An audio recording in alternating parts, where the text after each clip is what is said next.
Awesome. Okay, so welcome everybody to our Active School Travel Canada Fall 2022 webinar. We're really excited to have everybody back together, and today we're going to be talking about the Provincial School Travel Report Cards and Policy Solutions for Active School Travel. So I'd like to first start by acknowledging that Active School Travel Canada acknowledges the many treaty and traditional territories of Indigenous nations throughout Canada. We are grateful for the continued work of First Nations, Métis, and Inuit people who are the original caretakers of the land and waters. In our work, we have a responsibility to respect Indigenous perspectives and elevate Indigenous voices. I'd also like to acknowledge that I am grateful for joining today from the unceded territories of the Lekwungen peoples, now known as the Songhees and Esquimalt First Nations. So my name is Laura, and I work for BC Healthy Communities. I'm also on the board for the Active School Travel Canada Working Group. And so we're just really excited to be bringing you guys all together again. We missed one in the spring, and just have an opportunity to hear from some experts in the field on these recently published reports. So the agenda for today includes a 20-minute presentation by Jamie Hilland. Maybe if you guys just want to wave as I mention your names. Jamie Hilland, Shoni Madden, and Kristine D'Arbelles on the first ever Canada Safe Travel Study. So Safe School Travel Study. And then Jamie and Shoni work together at Urban Systems, and Kristine is the Senior Director of Public Affairs at the CAA. And after that, we'll hear a 15-minute presentation by Emma Fabri on evidence-based recommendations for policies to support active transportation on school journeys. Emma is a master's student at Western University, working as part of a team at the Human Environments Analysis Lab. Finally, Nicole Roach, the Manager of Sustainable Transportation at Green Communities Canada, will follow these two presentations with a brief overview of the overlapping themes between the two reports and identifying some potential advocacy pathways. So that should leave us with about 15 to 20 minutes for a group discussion. And if you do have questions while the presenters are speaking, you can feel free to post those in the chat throughout. We just won't get to them until the end. And so, yeah, without further ado, I'd like to hand it over to Jamie, Shoni, and Kristine.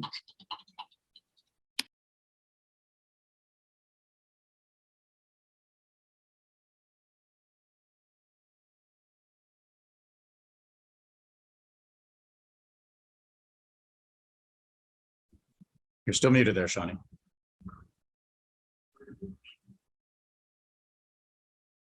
There we go. Sorry, can you guys see everything? Yes. Yeah, awesome. Okay, well, just give an opportunity to introduce myself and my co-presenters. My name is Shoni Madden. I'm a community planner with Urban Systems, and I've probably been working in the active and safe for school space for about 12 years now. I'm joining today from Winnipeg, which is Treaty 1 territory, traditional territory of the Anishinaabe, Cree, Oji-Cree, Dakota, Dene people, and homeland of the Red River Métis Nation. And maybe I'll pass it over to Jamie to introduce yourself. Sure. I am Jamie Hilland. I am a sustainable transportation planner with Urban Systems as well. We're working as long as Shoni. I've been in the field for about 7 years, and we work on a wide variety of healthy community and active transportation projects. And today I am speaking to you from the city of Vancouver, which is the unceded ancestral territory of the Squamish and Musqueam, and I'm going to mangle the names, Asuli-Watu nations, and has been stewarded by them since time immemorial, and it's on territory that was never ceded or given up by the Crown. And I'm going to pass it off to our colleague, Kristine. Hi, everyone. I'm Kristine D'Arbelles. I work for the Canadian Automobile Association in their national office. I have been working in road safety advocacy for almost 10 years now, and school zone safety is sort of one of my passions around the road safety. So really happy to be here to share sort of the work that we've done. And I'm from Ottawa, so we have a truly national group here, and I'm on the unceded territories of the Anishinaabe Algonquin Nation. Awesome, thank you. And maybe Kristine, I'll just switch to the next slide here. I think we're going to get into a little bit about the report that we worked on with CAA, but just to give an opportunity to share, like, why is this an area that is passionate for CAA? Why do you guys care about safe school travel? Yeah, this is a question that I get a lot in in my world is sort of like, why is CAA around this table? Why do you guys care about this particular topic? And I'm always more than happy to share and see the surprise look on everyone's face that we have been doing school zone safety. It's been a top priority for us for nearly a century. We founded and support a program called the CAA School Safety Patrol Program.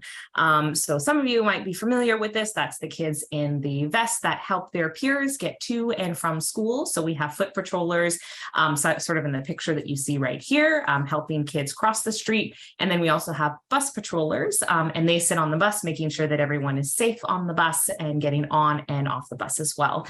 That program's been around for a century. So we've always been in the school zone. We noticed early on that it's a place that we want to keep people safe. However, I would say just when I started at CAA, maybe a year after I started at CAA, we started to really notice a significant change in school zones. Some people on this call may remember a day where everyone actually walked to school. And that was sort of the popular way that you got to school. You went to the school in your neighborhood. It meant that the traffic around the school zone wasn't as, as perilous as some school zones are today. And then you have buses. So if you couldn't walk, then you'd be on a bus. But very rarely would you actually see a car in a school zone. Fast forward, a generation and a few decades, and nowadays it's actually very rare that someone walks to school. Depending on the part of the country or whether you're urban or rural.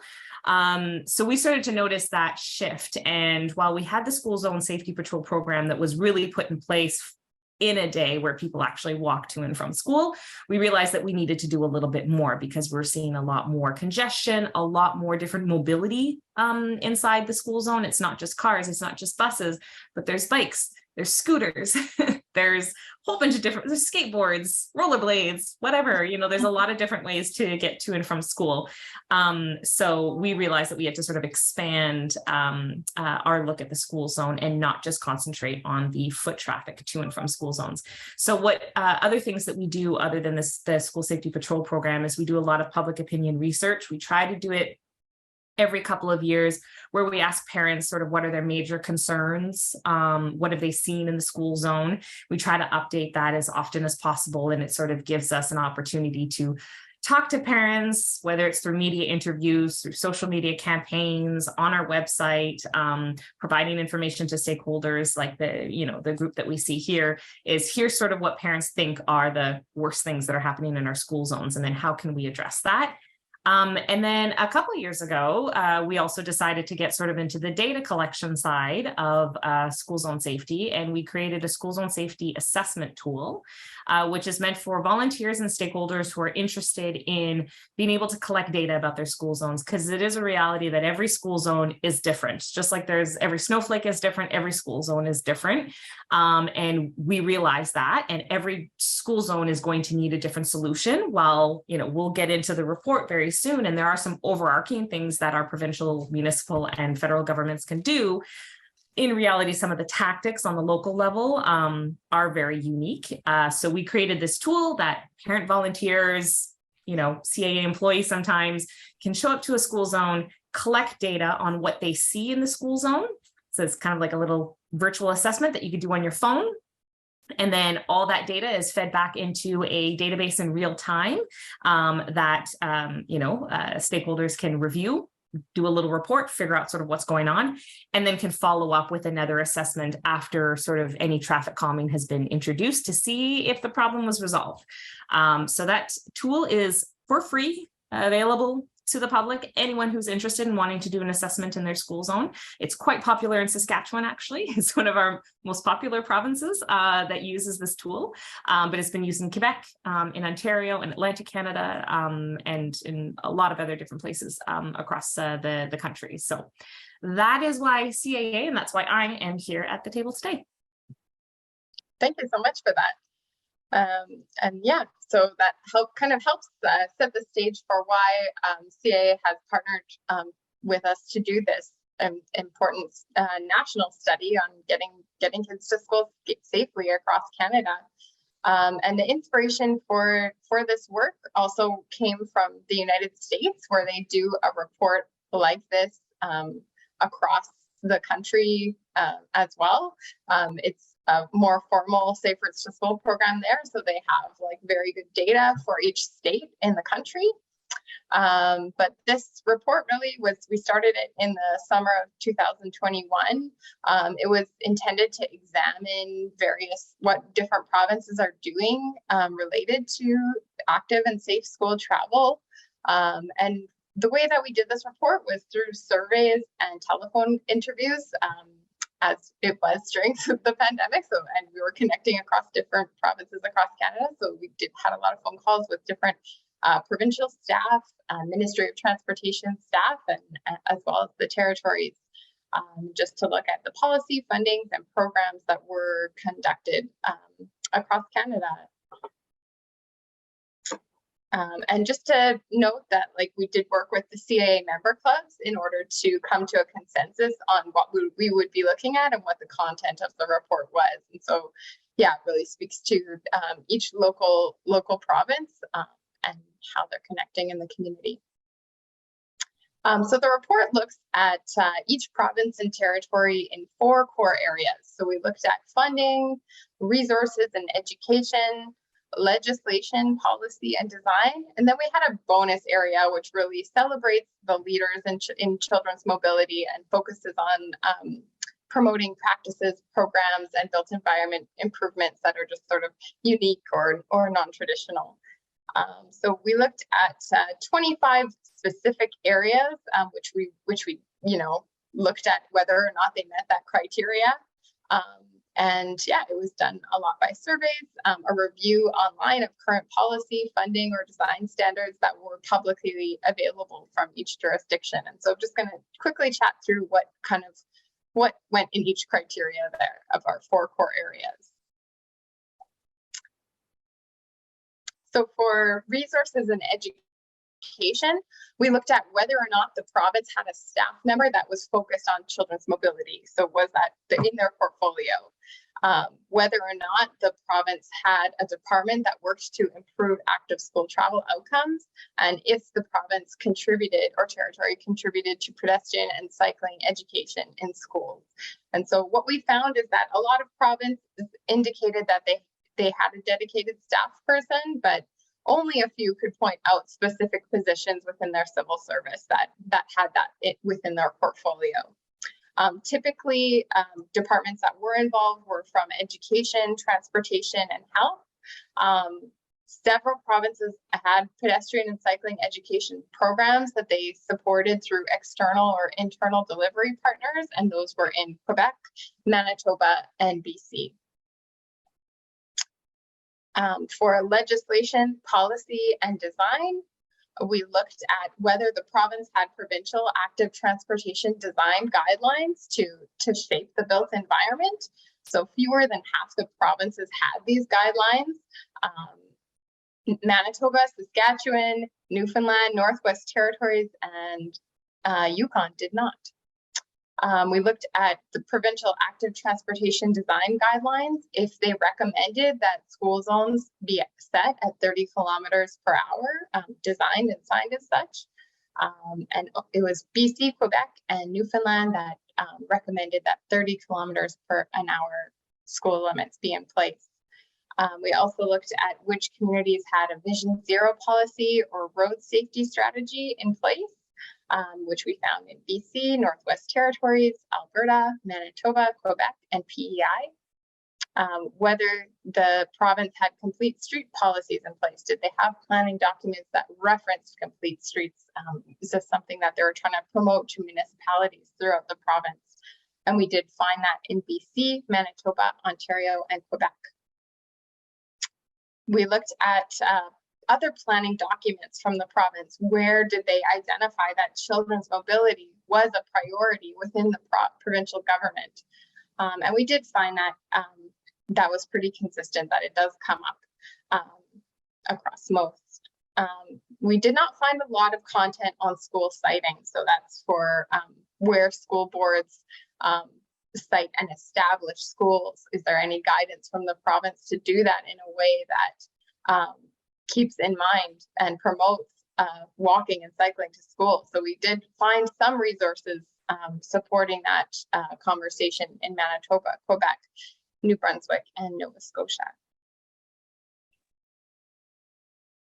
In terms of provincial legislation, we looked at whether the province or territory allowed municipalities to reduce speed limits.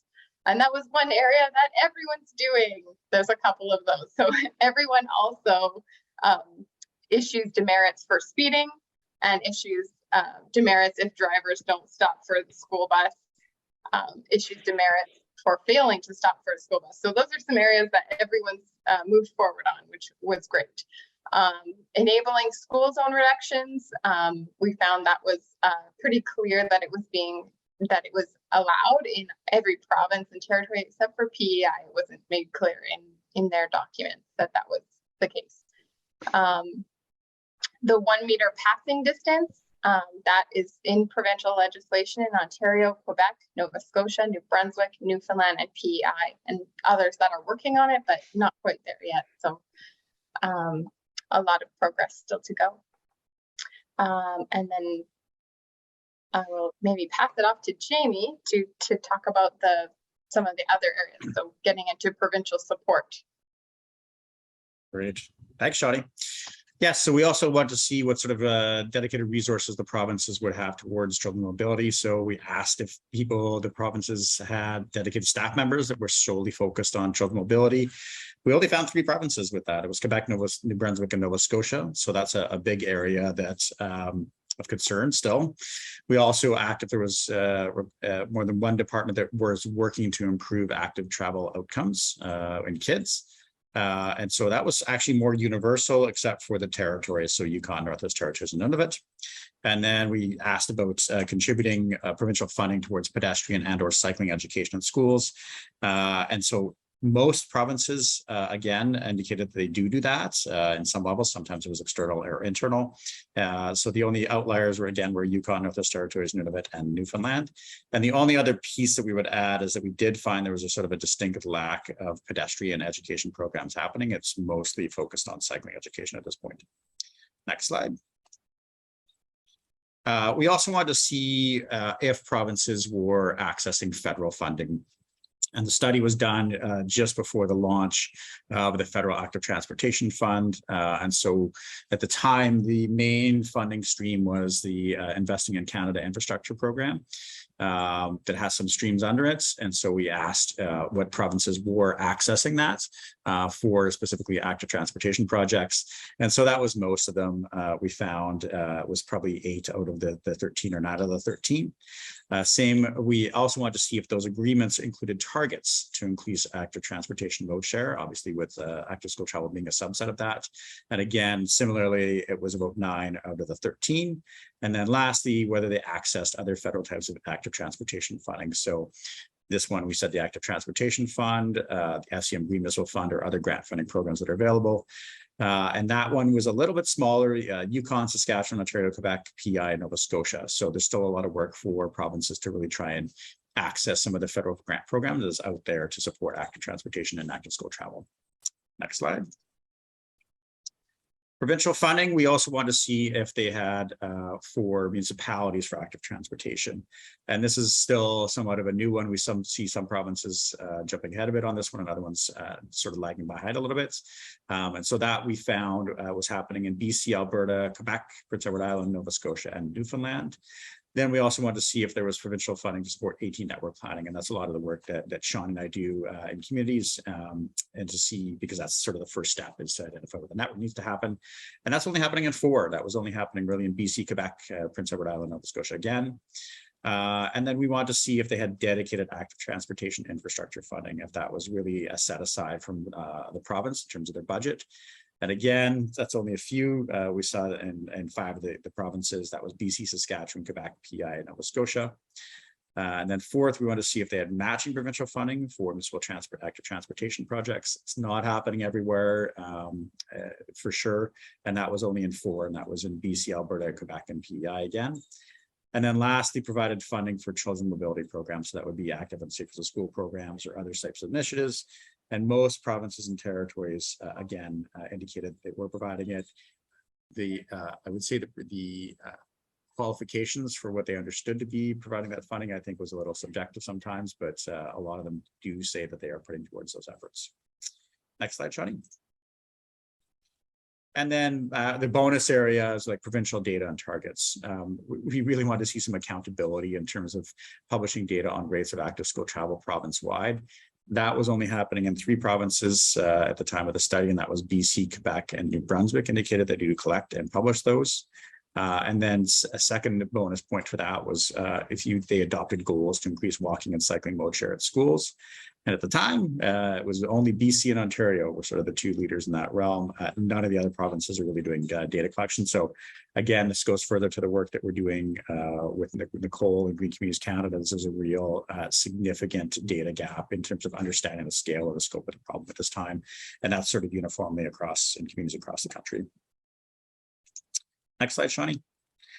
We just want to quickly walk through some of the report highlights. Nova Scotia does provides funding for walking, school bus, and cycling education programs, and has a nice school setting program. New Brunswick collects and monitors data on transportation mode of students. Quebec has really been a lead in this realm as well, and they produced a Rediscovering the Route to School guide to support planning and increasing mobility along school routes. At the time that we did the study, the Ministry of Education created the Ontario Active School Travel Program. But they did cut funding in early 2022, unfortunately. So Nicole is still keeping that program going, but it has definitely suffered a significant funding shortfall as a result of that decision. Here in Manitoba, MPI, Manitoba Public Insurance, City of Winnipeg, and 3 school divisions fund the bike education and skills training program. That's for all students in grade 4 to 8 as part of their phys ed curriculum. So it's a pretty innovative one. Alberta has something called the Healthy School Curriculum, and that does include components on active school travel.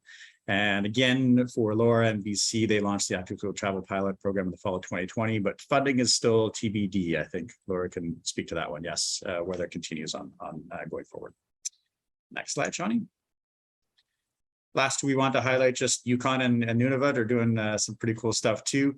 Yukon is actually doing some great work in terms of infrastructure improvements. They're using the federal gas tax fund to do some pedestrian safety improvements and traffic calming at 5 schools in Whitehorse, and that was for last year. And the Nunavut has actually adopted a 20-kilometer-an-hour speed limit in school zones, so even a bit better than the 30K that we've seen in a lot of the other provinces. And next slide, Shoni. Okay, hold on. Where did that go? So I would suggest reading the full report, but this is a quick snapshot. We do have this in the report itself. It's a bit of a jumble here, but it gives you an idea where we sort of quickly highlighted the results for each of the provinces. And you can see that some are much better leaders in specific areas. And you can also see from some of the big gaps in some of these areas that there's a lot of work to be done. Really, a lot of provinces are sort of lagging behind. Generally, the trend is we're seeing British Columbia, Ontario, Quebec leading the way, and then the other provinces really trying to play catch up on a lot of stuff. But I will say sort of an encouragingly is that all of them indicated that this is an area that they'd like to spend more time working on. So I think there's an opportunity for continued conversations in the realm. Next slide, Shoni. So something we quickly wanted to highlight is several straightforward quick win interventions. One is adopting the 1 meter safe passing distance. Again, we're only seeing that in Ontario East is really how it's happening. I'm not sure why that is, but that really helps give safe passing distance and makes people feel more comfortable on the road. Setting some formal goals and targets for road safety, and then consistently monitoring to track that progress. Right now, it's sort of more subjective terms. We would like to see some hard definitions in terms of what they'd like to see. And then there's lots of opportunities to leverage federal funding that's available. We do have a lot of conversations going on with Infrastructure Canada, and CA has been a great partner in that to try and get more funding for active school travel initiatives. And so those are going on, but provinces really can do a lot, and municipalities at this time, to step up and try and access some of those funds. Next slide, Shoni. Some longer terms, one that we suggested as well. We talked about adopting legislation that improves road safety for all, such as residential traffic calming, making sure that you're coordinating your efforts to ensure community engagement and consistency across local governments while respecting the jurisdiction of municipalities. That was a bit of an area that we came into with provincial jurisdiction as opposed to local government. Providing funding to school travel planning, because we're not seeing a lot of that happening right now, at least in our scan and our study. There's some one-offs that are happening in some local communities, but the provinces generally are not conducting those studies at this time, and that's obviously a major data collection gap, I would say, in a lot of that. And then the other big piece that we've seen, and Sean and I've seen it because we've done a number of school travel plans, is actually providing funding to action those items that you're coming out of the report with. A lot of it is about infrastructure, obviously, along with encouragement, but a lot of those recommendations are not being acted upon. And that's a bit of a source of frustration for some folks. And again, collecting data, again, that's sort of a universal problem, endemic across communities across the country. And so there's got to be a lot more work in trying to understand the scope and scale of the problem. And then lastly is creating a provincial staff person that is dedicated to support it and safety on the journey to and from school. We see that, and we compare again to the United States model for the Safer to School Partnership. There is a Safer to School coordinator in every state and across the states that has funding that's for infrastructure and programming improvements. And we're seeing the impact of those programs. And so something that we'd like to see here in Canada is a similar model that rolls out. Next slide, Shoni. These are my kids when they were younger. Some of these are in here. Those are Shawnee's kids in some slides too, as we're throwing in. But really, Kristine and the team that she works with have been doing a great job of working with the clubs to use the report to advocate for more funding for active school travel and more investments in the school safety zone programming. And so, Kristine, I think there's 8 clubs across the country. Am I wrong on that one? Okay, well, there's the guess. Yeah, 8 clubs across the country, and they've been great at connecting with their local partners. They're government relations specialists, and so they've been doing a lot of the advocacy work for us, and I think that deserves a bit of a nod and recognition. And so they've been very fantastic partners in this stuff. And the full report, I think Laura's going to send it out afterwards as well, but it's available on the website there. Next slide, Shoni. And that's us. There's our contact info on there if you have other questions about this one, and we would be happy to talk further about it.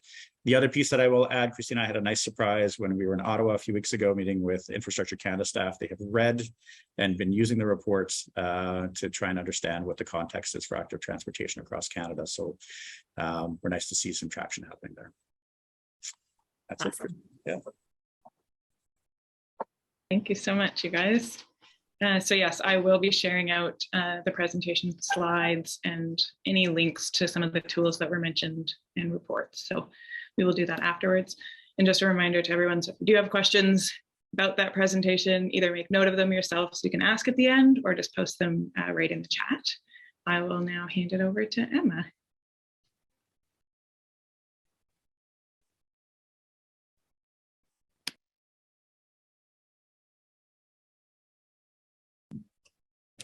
Great. Hi, good afternoon. I'm in this call today from London, Ontario, and I would like to acknowledge that I'm on the traditional lands of the Anishinaabe, the Haudenosaunee, the Lenapuak, and the Adenwandrun First Nations. My name is Emma Fabri, and I'm a master's student in geography and environment at Western University and a research assistant at the Human Environment Analysis Lab, also known as the HEAL, under the supervision of Dr. Jason Gilliland. Today I'll be speaking on a report based on research conducted with the HEAL and Green Communities Canada's Ontario Active School Travel Program.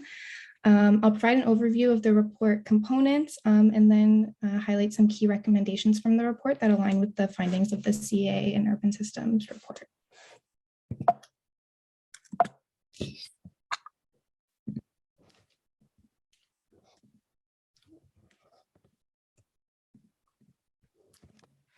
So for the last 2 years or so, a team of HEAL members and Green Community Canada staff set out to determine the best practices and policies here in Ontario that are conducive to promoting active school travel. Previous research suggests that children's participation in active school travel is highly influenced by their social, physical, and built environments. For example, higher street connectivity and residential density encourage active school travel. Lower speed limits and improved traffic control measures decrease risk of traffic injury and also improve perceptions of road danger that can discourage active school travel participation. So the policies from school boards, municipalities, and the province shape our built environment and can make it so that a trip to school by foot or bike is both accessible and convenient.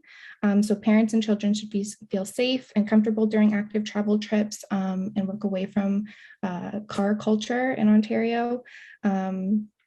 And can change the perceptions and attitudes and behavior choices of travel mode to school. So based on our findings, we then identified 57 recommendations for policy improvement or development that supports active travel in Ontario. So we had a mix of methods to inform our recommendations. There was first a literature review of previous academic research related to active school travel. So articles included the search ranged from facilitators and barriers to active travel, whether physical barriers like distance or infrastructure concerns, or social like safety, attitudes, and norms of travel behavior. An environmental scan from 24 regions in Ontario identified current trends in active travel policy or areas needing further policy development, and policy documents were sorted between geographic region and also level of governance. So school board, student transportation service, municipalities, provincial level policies. We then received 471 responses in our initial survey to identify current barriers to active school travel and how they recommend addressing those barriers, and key informants range from parents, school officials, school board members, transportation consortia, municipalities, public health and emergency services.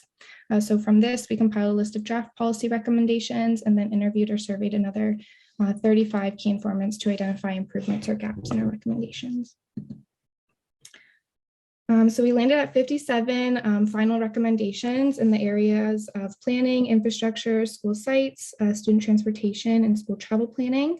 And in the report at the bottom, there's a similar appendix to the CAA report card where it also indicates a primary authority, so who's best to implement that policy recommendation. So provincially, recommendations are split between the Ministry of Transportation, Ministry of Education, and the Ministry of Housing and Municipal Affairs. At the municipal level, recommendations are divided between official and secondary plans or bylaws. And at the school board level, recommendations are split between the board authority, student transportation service, or school site-specific policies. So the first section of recommendations are planning related. So are further divided into 3 categories: planning for sustainability, planning active transportation connections, and school location. Location proximity of a school to a child's home, as well as the conditions of the school route, influence how convenient it is to use active transportation, as well as the influence of perceived and actual safety on a route to school. So the first recommendation would be to develop a sustainable transportation strategy. As mentioned before, there's various levels and divisions of governance responsible for policies that influence active school travel. And by focusing on sustainable transit across all jurisdictions, it sets active school travel as a priority when it's been overlooked in the past. Similarly, we recommend developing new funding streams in Ontario to increase the amount of high quality supportive infrastructure for active transportation. Since children are vulnerable road users, safe and protected pedestrian and cycling infrastructure needs to be available on the route to school in order to suggest or show that active school travel is a safe and reliable form of transit when cars are dominating our roads. Key finding from stakeholder engagement suggests that because active school travel is not a specific priority area from any area or division of government, that current funding is not enough to sustain a long-term active school travel program or strategy or improve infrastructure. So this recommendation can support the need for additional funding to support improvements along the school route. And I'll highlight now what the report recommends those improvements be. So the first one is an active school travel zone. Designating a new definition of the active travel zone to create a framework when prioritizing what roads and paths are important routes for children and community to access their school. So we compiled a list of must-haves and nice-to-haves in the active school travel zone, including traffic calming, priority for new infrastructure, and maintenance of current infrastructure, including snow clearance. This recommendation encompasses many of the planning and infrastructure related recommendations throughout the report and visualize what a fully formed active school travel zone would look like to support active transportation. So there's a lot of infrastructure recommendations, again, relating to what we should see in an active school travel zone, split between complete streets, cycling, bike parking, street parking, sidewalks, pedestrian infrastructure, traffic calming, and school crossings.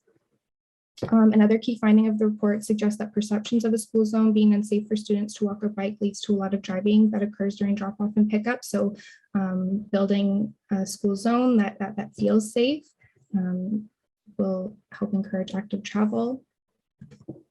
Specifically, one recommendation from this section that aligns with the theme of funding and collaboration is B4.3, to foster collaboration between schools and municipalities to implement parking programs. And collaboration in this initiative can ensure the needs of neighborhood residents and school families are both met for those who can't take active transportation the whole journey, but have an opportunity to participate in active school travel for part of the distance. School site recommendations is the next group, divided into three categories: site design, kiss and ride facilities, and school traffic management. Specifically, in terms of school traffic management, similar to the street parking recommendation, is another collaborative policy.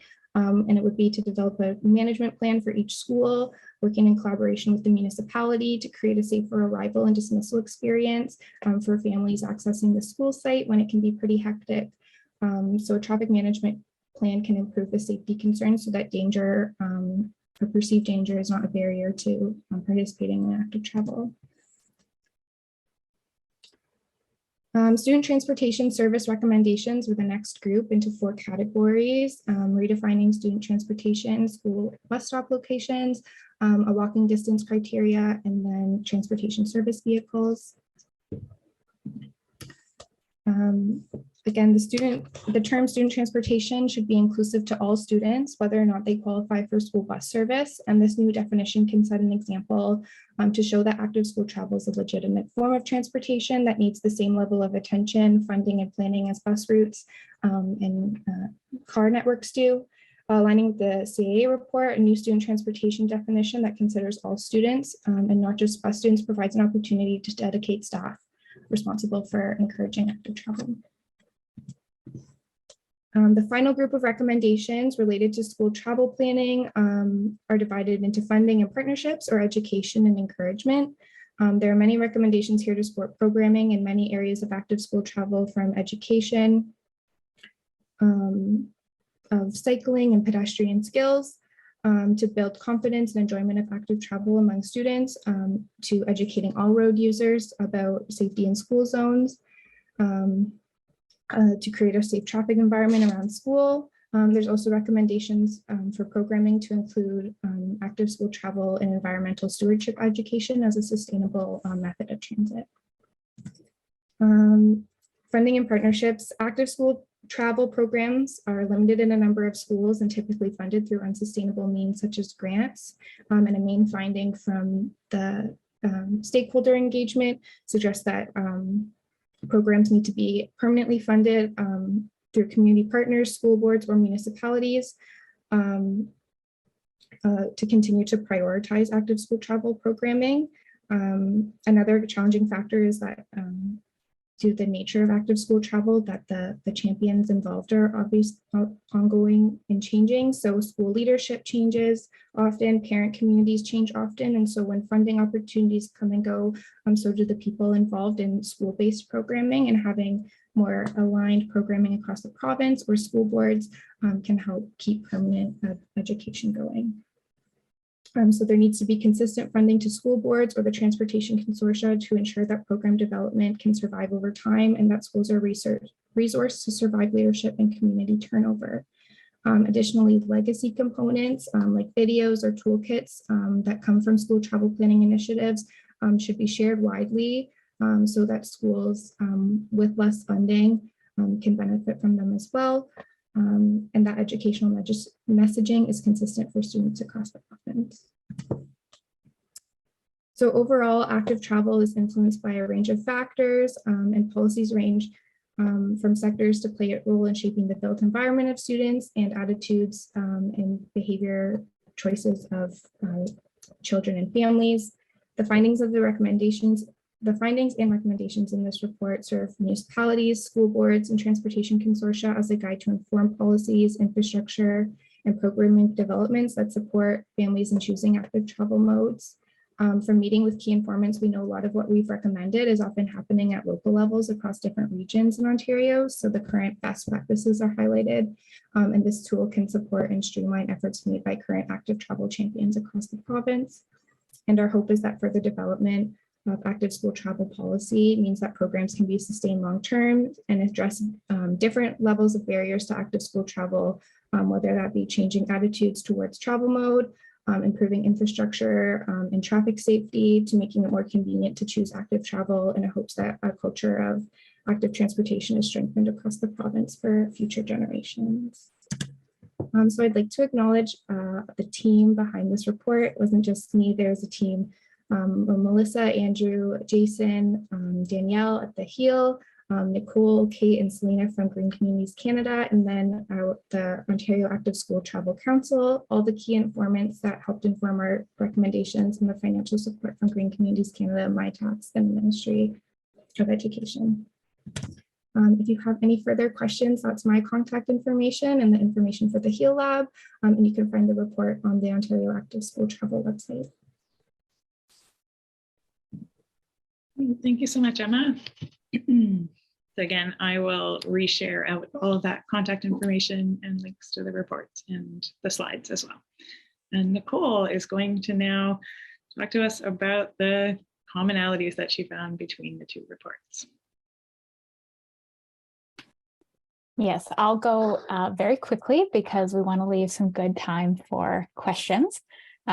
So yeah, my name is Nicole Roach. I'm manager of sustainable transportation at Green Communities Canada, and I'm joining today from the traditional land of the Anishinaabe peoples situated on Lake Simcoe, Treaty 16 territory. And I'm going to provide a brief summary of how the reports overlap with regards to common targets, funding, and policies. So already heard very detailed explanations of what the two reports are. So don't need to go. For targets, CAA encourages the adoption of goals to increase walking and cycling mode shares, and similarly, HEAL and GCC encourage the development of sustainable transportation strategies, focusing on mode shift and also improved collaboration between stakeholders. For funding, CAA recommends establishing dedicated funding for road safety improvements identified through school travel planning, and to have dedicated provincial funding for municipalities to support AT network planning and provide match funding for local projects. And HEAL and GCC suggest funding models that foster collaboration and funding from multiple sources to support school travel planning and new funding streams to increase infrastructure in communities. And for policies, the CAA report identified the importance of school zones being built to 30 km/h speed limits, and for provincial school siting guide. And HEAL and GCC's report is pretty detailed in policy, so this isn't an exhaustive list of comparisons, but this report proposes the establishment of a new designation of active school travel zones. Emma covered it in really great detail, so I won't go into that. And then for school siting, the HEAL and GCC report recommends the prioritization of keeping schools open in locations with existing walking and cycling infrastructure, and to establish a collaborative process for planning new schools and for municipalities to be involved in these school siting decisions.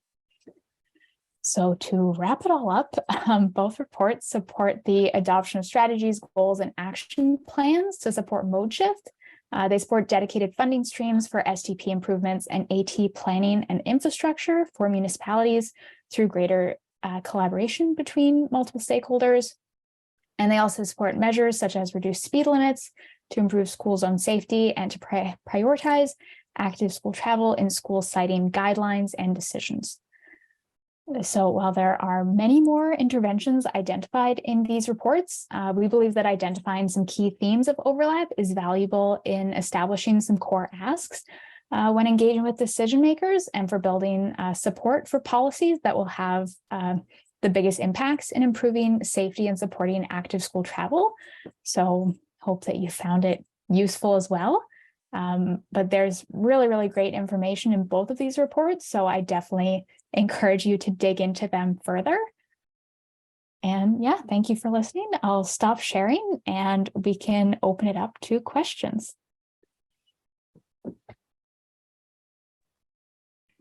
Great, thanks, Nicole.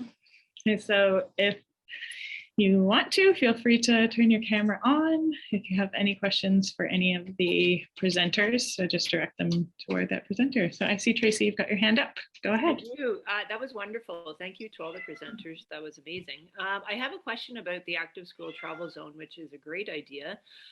Is it for all grades of schools? Is it K to 12 we're thinking for those active school travel zones? Yeah, so it was intended for all grade levels. In the report, there's different specifications in terms of distance for high schools versus middle schools or elementary schools, which is, I think, the change between them, how far a high school student is expected to walk versus kindergarten. But the idea of what's included in the school zone would be the same. Okay, wonderful. Because as you know, in Alberta, our poor middle schools and high schools can't get playground zone designation as they are older and, you know, at that age considered, you know, independent and knowledgeable enough to travel safely. So, and not always the case. So thank you. That's wonderful. Thanks, Tracy. Good question. Does anyone else have a question for any of the presenters? I don't see anything in the chat. So. I'll just mention that my colleague Charlotte Esty, who's on the call today, she wrote a really great blog post about the active school travel zones. So if you want like a bit more information about those, then either Charlotte will drop it in the chat or she will share it in the chat. Yes, I will. Thanks. Great. Thanks, Charlotte. I'll also include it for anyone as a wrap up, follow up to this email for those that weren't able to make it. Good. Another hand up there. Go ahead. Yeah, I assume that's my hand there. Yes. Okay, my name is Cornel Mucci. I'm the manager of transportation planning for the region of Waterloo. And well, actually, it was a very good presentation, and I would say that very pleasantly surprised that CAA produced that report. I know the CAA has been doing many good things in terms of active transportation, and this was another one which was not the case in the past number of years ago. So it's a breath of fresh air. There are two things I wanted to comment. One is I think two presenters, or at least two, mentioned the most shared targets. I think that is fundamental thing to set up and discuss when schools are designed and when the parking for the school is designed and how it is operated. Because what we find is that sometimes the new schools have a model shared target worse than the cities or the municipalities overall average or target, and is designed for a much more car-oriented transportation system, which is totally wrong at the outset. So it's kind of a policy direction. I think it's fundamental, and it has to be set up at least to have the same model share target as a municipality, or probably even much better, because as somebody mentioned here, that a generation ago, most people were walking to school, and now it is totally the other way around. So we have to set the targets. And I just gave a suggestion that how you could set a target. So at least what the municipality has, or better, or probably better. And the next thing is something that we are struggling quite a bit in Ontario, and I know every single municipality is struggling with, is that is the provincially owned and operated and designed freeways and the interchanges. that cut through the communities and provide a huge barrier. Now, probably in most of the cases, immediately we would be putting kids on buses if they are living on the other side of the freeway. And the reason why we are doing it is because the freeways are unpassable, not just for children, but even for adults. It's a big problem. And actually, I don't want to talk about other provinces, but in Ontario, definitely, it's a huge problem. And I think that has to be pointed out. So it's not, you mentioned complete streets, which is a wonderful thing, but typically when it comes to interchanges, the complete street philosophy is totally absent. So the interchanges must be designed, and it can be designed, may cost more, but they must be designed so that they are passable for not just children, but for adults. And I think that has to come from everyone. This is a very difficult technical problem that we basically have no solution without huge, I would say, public outcry that there is a problem here. We can't have the free-flowing on and off ramps where people are driving 60, 80 kilometers an hour. And so that has to change. And that is one of the biggest challenges that I have as a transportation planner, because within the in our jurisdictions are the other streets. So if we haven't done anything on our streets or intersections, that is basically up to us. So, and municipalities are working on changing those things. But when it comes to interchanges, it is a different level of government, and we can't change it ourselves. We need MTO's help and your help as well. Thank you.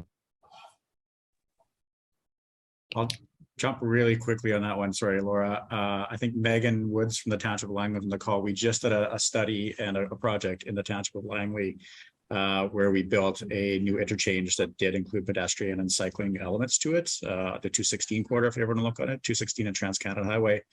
It's got some awards. It's a good example because the community was very clear that they wanted that to be embedded into it. And I think that's a potential solution, but I fully understand the scope of your challenge there for sure. Thank you. I don't know, Megan, if I'm putting you on the spot, if you want to speak to that at all. She's lurking in the background. Oh, that's okay, Jamie. We don't have our transportation team member here today, so I probably don't have anything else to add. Great, thanks. Maybe we can follow up with that afterwards as well and just share some more information, because that's definitely a challenge that I see a lot in especially in some of our semi-rural and rural communities, school communities here. So thank you very much for bringing that up, Cornell. Great. So we have a question in the chat from CJ. So how is CAA, HEAL, and Green Communities Canada advocating / lobbying the federal and provincial governments to implement policies for active school travel? Jamie briefly mentioned this in the presentation, how this was being used in the government. So Jamie, you can start this one off, I think. Sure. It's a bit twofold. So on the federal level, it's less around policy and more around funding.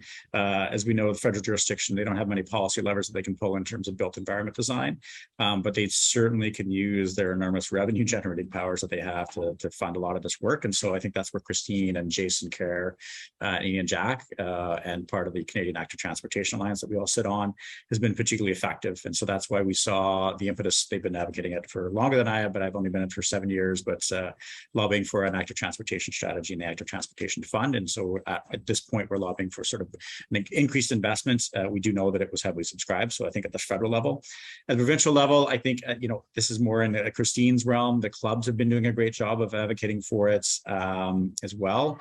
And I don't know, Kristine, if you want to speak to that. I think South Central Ontario, yeah, it's been a good example. Yeah, more than happy to jump on. So on the provincial level, all of our clubs have sort of their own level of resourcing and how much lobbying that they can do, but they all do some form of lobbying. And the report is a perfect thing that they're able to take into provincial governments and sort of start there. Some of our clubs also have really strong relationships with municipalities as well. And we'll communicate directly with municipalities or lobby municipalities specifically, or do pilot programs and stuff like that to say, how can we make, Toronto a safer place for, or improve the safety in school zones and stuff like that. On the advocacy side, so there's some lobbying done, but on the advocacy side, just trying to provide, data and information to government stakeholders is a big part of what we do. And Saskatchewan's a really, really good example of that.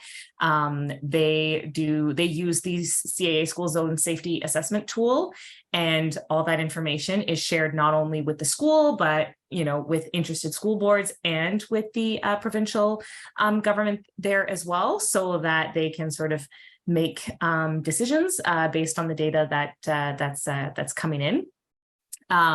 That's sort of the one outlier that we see. We don't see that happening in other provinces, because Saskatchewan had a special fund that they had put out. And again, this is my colleague in Saskatchewan, and she's not on the call today, so I don't know what the fund is called, but essentially the government put out this fund, and any school or municipality that was interested in enhancing the safety of their school zone could apply for money. But as part of that, as soon as they got the funding, it was mandated that they use the CAA school zone safety tool to do an assessment pre and post their project, so that this way, and again, so that the Saskatchewan government was able to see, what's the change, or are these changes to school zones actually making a difference? And that's where we sort of really hope that the school zone safety assessment tool helps in that. So again, because we're a national organization, each of our clubs have their own unique ways to tackle this. And as I was mentioning at the top of the call, and I know some of the people here understand that it's once you get down to each individual school, it is a very unique solution. So we don't have one solution that we go out banging on about to say, you must do this and everyone must do this. We try to take more of a position on let's collect the data, use that to be able to have informed decisions, and then collect more data so we can actually see if there's a change, so that we can share that among provinces and among stakeholders, road safety stakeholders, to be able to say, hey, we tried this over here and it really worked. We also try to do some public education, a little bit more on the advocacy side. So educating parents and doing small campaigns. Most of our clubs have a back to school campaign where they'll go out, they'll partner either with a local police force or provincial police force, or they'll do it on their own, where they'll go out and do some media campaigns to be able to remind parents about some of the key things to avoid in school zones. So, doing the crazy U-turn in the middle of a school zone, and, or making sure that you're, especially in the winter, we'll do another media campaign as well in the winter, making sure that you check for kids and all that kind of stuff. So that's another branch of sort of our advocacy, is public education as well. Great. Thank you so much. We're at the top of the hour. I'm just going to quickly I can't share my screen, but I will post a link for you guys, because we've been working behind the scenes as the steering committee to have a website. So if you go to that website, at the bottom, you'll be able to see a way for you to invite others to join our contact list and to just get in touch with us easily. So thank you so much for being here, and thanks to all our presenters. This was a really great session. And if you have further questions, feel free to email our email address. I will be sending out a follow-up with the recording to this and any important links, including to the school zone safety assessment tool, if you have wanted to access that. So thanks again, guys. Have a great day. Thanks, everybody. Thank you. Bye, everyone.